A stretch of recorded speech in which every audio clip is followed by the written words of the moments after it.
UP के झांसी में carpenter का काम करने वाले नीरज विश्वकर्मा और लेखपाल पत्नी ऋचा सोनी का मामला सुर्खियों में बना हुआ है। नीरज ने पत्नी पर लेखपाल बनने के बाद उसे छोड़ने का आरोप लगाया है, जिस पर अब ऋचा का बयान सामने आया है। ऋचा ने नीरज पर झूठ बोलने का आरोप लगाया और कहा कि उसकी कोई शादी नहीं हुई है, उसने वकील को पैसे देकर पेपर बनवाए हैं।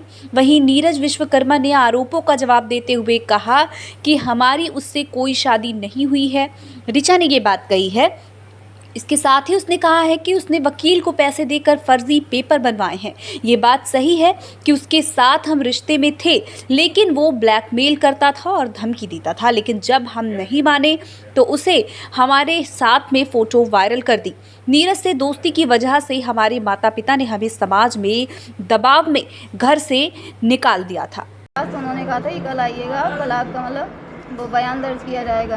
तो अभी पुलिस कोतवाली जाएंगे आज शाम को ही, और वो मतलब कोई नहीं, उसके फर्जी पेपर्स बनवाए हैं उसने वकील को पैसे देके।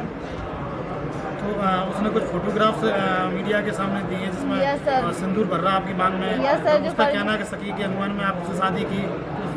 सर वही तो कह रहे हैं, जब उसने मतलब पहले तो ब्लैकमेल करता था, धमकी देता था, उसके बाद जब हम नहीं माने तो उसने फिर सारी फ़ोटोज़ जो थी साथ वाली वो सब सोशल मीडिया पे डाल दी, फेसबुक पे। तो वो सब ने देखे हमारे रिश्तेदारों ने, तो फिर समाज के दबाव में हमारे मम्मी पापा को हमें घर से निकालना पड़ा। तो हमारे पास जाने के लिए कहीं रास्ता नहीं था, किसी के घर नहीं जा सकते, सब लोगों ने निकाल दिया था।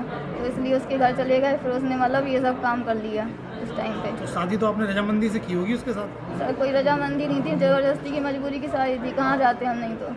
नहीं तो पहले उसका कहना है कि आपकी पहले 5 साल पहले मुलाकात हुई, फिर 2.5 साल पहले हमने शादी की। शादी नहीं हुई थी, वो केवल शादी के पोज में फ़ोटो खिंचवाई थी, ये कह के कि कोई पेपर्स वगैरह बनवाने उसमें फ़ोटो लगनी है। तो हमें ये फ़ोटो और वो हर काम हमसे करवा लेता था, ये ब्लैक मतलब धमकी दे के कि हम तुम्हें नहीं तो बदनाम कर देंगे। अच्छा, कुछ वीडियोज वगैरह हैं जिसमें आप फेरे वगैरह ले रही हैं उसके साथ? सर वही तो है, जब घर से निकाल दिया गया था तो उसके घर पे मतलब कहीं ठिकाना नहीं था, तो उसके घर पे गए फिर हम। तो उस टाइम पे वो कह रहा हम मतलब अगर तुम्हें यहाँ रहना है तो ये सब करना पड़ेगा। उसका कहना है कि न्यायालय में आपने शपथ पत्र दे के ये माना है कि वो आपका पति है। सर हम कभी न्यायालय एक बार गए थे और मतलब कि जज के सामने गए ही नहीं है, उसने फर्जी तरीके से वकील को पैसे देके अपना सब काम करवा लिया। फैमिली कोर्ट में कोई मामला चल रहा है आपका? सर कोई मामला नहीं चल रहा है, वो कहता ही चल रहा है, लेकिन हमारे पास कोई उसका वो नहीं आया है कोर्ट की तरफ से नोटिस। तो आपका क्या मानना है, वो शादी नहीं थी, लिव इन में थी आप? सर कह सकते हैं, पर शादी दो लोगों की रजामंदी से होती है, पर ये हमारी कोई रजामंदी नहीं थी, वो मजबूरी में और ज़बरदस्ती की शादी करवाई है उसने। लिव इन रिलेशनशिप में रह रही है? नहीं सर, सर हम अपनी मर्जी से नहीं रह रहे हैं। अच्छा रह ठीक रहे है। थे। अब इतने सारे वीडियो वायरल हुए हैं, वो मीडिया में गया, आपका पत्नी बोला, और आप आज मतलब पूरे देश में वायरल हो, तो ऐसे में आप क्या कदम उठाएंगे उसके लिए?